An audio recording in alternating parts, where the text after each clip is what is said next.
Pacific Rim. Now, Pacific Rim stars Idris Elba. I hope I'm saying his name right. And what's going on is that in the Pacific Rim, there's a crack in some type of portal where these aliens that they call Kachus are coming up from under the ground, and they're coming into our dimensions and just starts tearing up the city. And I mean, as soon as the movie comes on, it gets right to it. And it's basically showing you everything it showed you in the previews. That's how we get caught up to what's going on in full speed. They don't show the title of the movie till about 20 minutes in.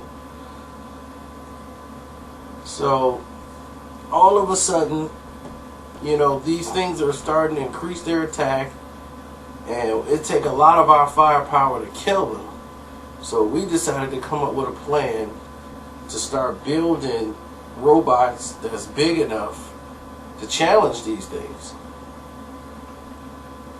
And that's what we did, and then killing them become, like, we got efficient at killing them. Like, we were really good at exposing them as soon as they come up, and they can only come up one at a time. And then they had certain levels, like a level 3, level 2, based on the size of the monster. And each one was different. Then they had one that was the biggest they've ever come, but it was the attacks were becoming more frequent. When they had one every 3 years, then it was, and then they're having 2 per year, then it starts to increase. The number of the attacks till it was down to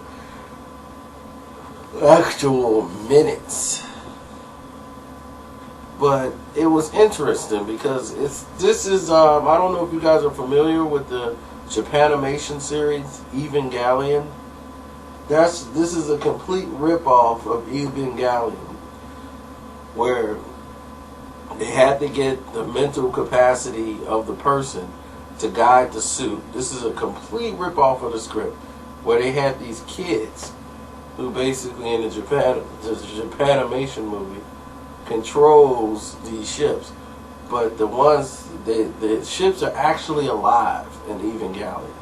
And the stronger the bond is with the person to the machine or to the actual being.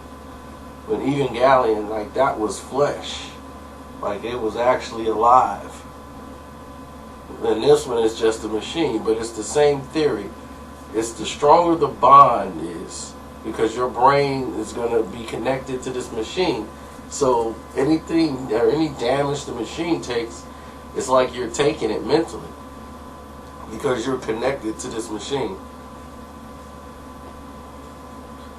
But it takes 2 brains in this one to run one machine. Even though one person can do it, it's just such a mental strain to have one person do a ship. That's why they have 2 people do it, to share some of the tear and the weight on the brain when they're syncing together. So it made a lot of sense. And what the theory was, that the aliens were attacking because they were basically exterminating us so they can make room for the new owners to come and take over. So in order to do that, they had to get rid of us. So here they come, sending in monsters to come do their jobs. And the action scenes in here are price worthy. I mean, it was a lot of good action. Whew, sorry about that. I've seen punches come from every angle.